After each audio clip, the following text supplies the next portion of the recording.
শুভ সকাল বন্ধুরা, নমস্কার। আশা করি তোমরাও ভালো আছো। আমি এই সকালবেলায় ব্লগটা শুরু করলাম। তোমাদের যদি ভালো লাগে একটু লাইক শেয়ার কমেন্ট করে দিও। কালকে দিদির বাড়িতে এসেছি, পায়রাডাঙ্গা। দিদির বাড়ি এসলাম, এখন এসেছি। এখন দিদির বাড়িটা তুলে ধরবো, তোমাদের কেমন লাগে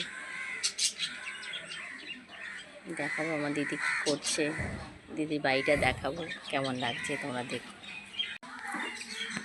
এই যে আমার দিদির বাড়ি, এটা হচ্ছে বাড়ি।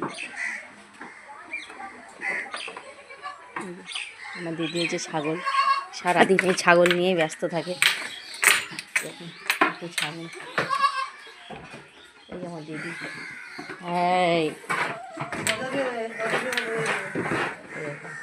এসব হচ্ছে ছাগল।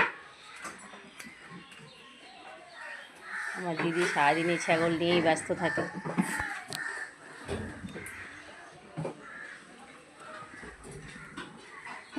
ছাগলের পিছিয়ে করতে করতে ও অর্ধেক সময় নষ্ট।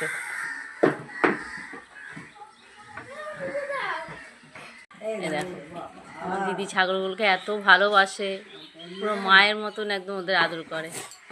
খুব সুন্দর ছাগলগুলোকে আদর করে যত্ন করে মানুষ করছে। দেখুন বাচ্চাগুলো কীভাবে ওর আদরগুলো নিচ্ছে, খুব ভালোবাসে।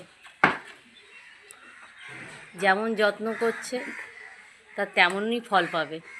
দেখুন এই দেখুন একটাকে আমার মাথা চুলকাচ্ছে। আমার নামও দিয়েছে, দেখুন তুতুল নাম দিয়েছে, ডাকলো চলে গেল, দেখেছেন। এই যে আমার মেয়েও উঠে গেছে, দাঁত ব্রাশ করছে, আমিও ব্রাশ করব, চা খাবো। তো বাকি ব্লগটা তোমাদের পরে দেখাবো, আমার সাথেই থাকবে কিন্তু বন্ধুরা। উঠে গেছে, আমি ব্রাশ নিয়ে নিয়েছি, আমার ব্রাশ করবো। দিদি মেয়ে বিছনা তুলছে, আমার মেয়ে বসে আছে, দিদির ছেলেও বসে মোবাইল দেখছে সবাই। তোমাদের একটা পাখি দেখাই, এই দেখো দিদির বদ্রি পাখিও আছে, দেখেছে, 4টে আছে, কি ভালো লাগছে। খুব সুন্দর ওয়েদার।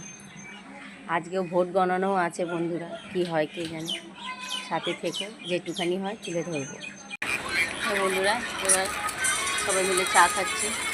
এই যে আমার ছেলে আর দিদির ছেলে, আমার মেয়ে, ওই যে শুয়ে রয়েছে, শুয়ে শুয়েই চা খায় বোধ হয়।